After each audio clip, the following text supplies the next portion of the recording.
Friday, October 16th, 2009, and you are watching Sun Current Today.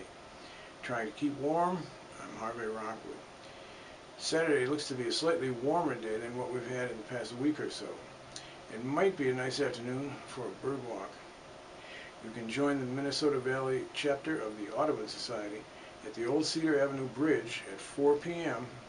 Saturday for a bird walk through the Refuge. Bring your binoculars and dress for the weather. The Richfield City Council is paving the way for its planned City Hall project.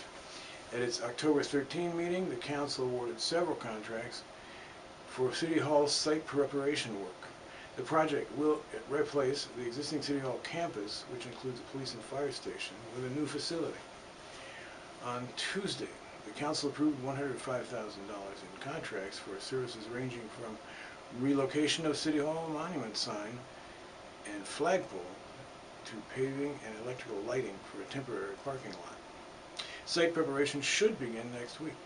The Council is expected to approve the final plans for the project in November. Bids for the project are expected to be open in December. Heading in and out of Minneapolis this weekend? This may come as a surprise. There will be road closures along Interstate 35W and Crosstown Highway 62. The hassles will begin at 10 p.m. Friday when the southbound lanes of 35W shut down between Interstate 94 and Highway 62. Yep, it's time for another bridge demolition. There's plenty of other traffic inconveniences planned in coming days. You can find out all about them online at www.xr.com/crosstown.